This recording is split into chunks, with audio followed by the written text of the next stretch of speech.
चिंता, जिसे हम आम बोलचाल में एंजाइटी, स्ट्रेस या टेंशन कहते हैं, आजकल ये हर किसी का साथी बन गई है। हम सबको हर दिन किसी न किसी बात की चिंता सताती है। परिवार की, पढ़ाई की, पैसों की, रिश्तों की या फिर अपने सपने पूरे होने की। और सबसे बड़ा सवाल यही होता है कि जो मैं चाहता हूँ वो कब होगा, कैसे होगा। कहीं ऐसा तो नहीं कि बिल्कुल भी ना हो।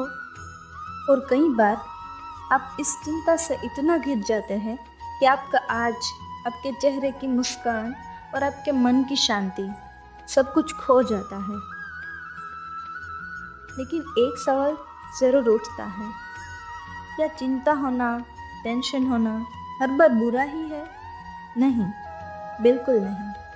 जब आपको किसी चीज़ की चिंता होती है तो इसका मतलब है कि वो चीज़ आपके लिए मायने रखती है। इसका मतलब है आप जिम्मेदार हैं, सजग हैं और आगे बढ़ना चाहते हैं।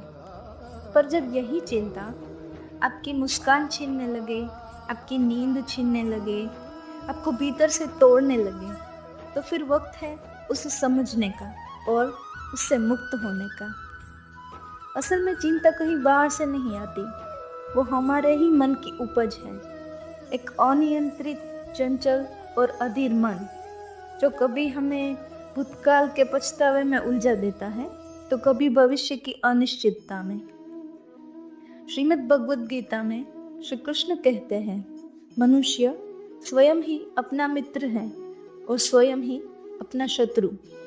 मन यदि नियंत्रित हो तो सबसे बड़ा मित्र है, लेकिन यदि मन बेकाबू हो जाए तो वही हमारा सबसे बड़ा शत्रु बन जाता है। तो सवाल है, इस मन को शांत कैसे करें, चिंता से मुक्त कैसे हो? यही सवाल अर्जुन ने भी श्री कृष्ण से पूछा था। जब वो रणभूमि में खड़े थे तो उनके मन में भी चिंता थी, भय था, भ्रम था।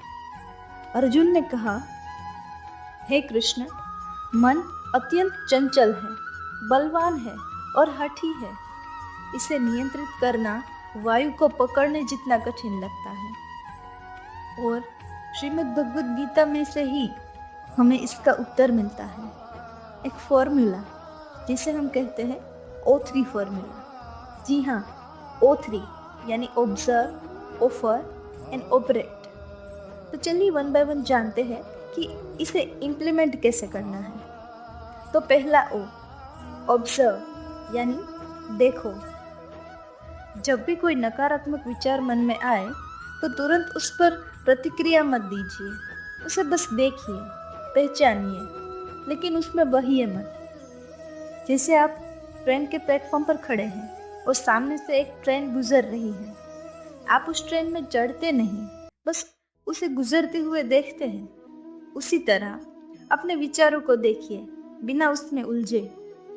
जैसे हम किसी दोस्त की हर बात से सहमत नहीं होते, वैसे ही अपने मन से भी कह सकते हैं, भाई मैं तुम्हारी हर बात नहीं मान सकता, नो थैंक्स।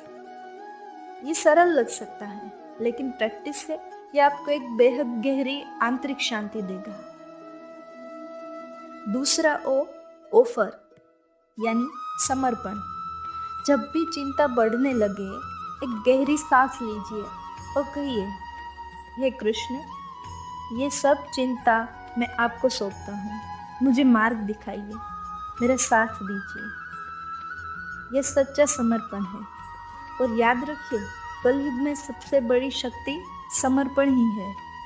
जब आप सोचते हैं कि मुझे सब कुछ खुद ही संभालना है तो चिंता बढ़ती है, लेकिन जब आप कहते हैं, हे कृष्ण, आप मेरे साथ हैं, मैं अकेला नहीं हूँ, तो भीतर एक विश्वास जागता है, एक भरोसा जो चिंता को कमजोर करने लगता है। जब आप चिंता को श्री कृष्ण के चरणों में अर्पित करते हैं तो वो फिर आपकी नहीं रह जाती। तीसरा O है ऑपरेट विथ लव यानी प्रेम से कर्म करना। जब आप प्रेम से बिना किसी अपेक्षा के कोई कार्य करते हैं तो वह सिर्फ कर्म नहीं, सेवा बन जाती है। आप किसी को समय दे, किसी जरूरतमंद को खाना, कपड़े या सिर्फ एक स्माइल ही दे दे, तो आप पाएंगे कि मन हल्का हो गया है, चिंता कम हो गई है। क्यों? क्योंकि सेवा में मन उलझता नहीं, वो बहता है, मन शांत होता है। तो चिंता और टेंशन एक तूफान की तरह है, और जीवन में श्री कृष्ण की उपस्थिति उस तूफान के बीच की एक शांति की तरह है। तो जब भी आपको चिंता घेरे, अगर आप श्री कृष्ण के साथ खड़े हों तो उस तूफान के बीच भी शांति को महसूस कर सकते हैं। उन पर भरोसा रखिए और O3 को अपनाइए: observe, offer and operate with love. तो फिर देखिए कैसे चिंता आपके जीवन से गायब होने लगती है।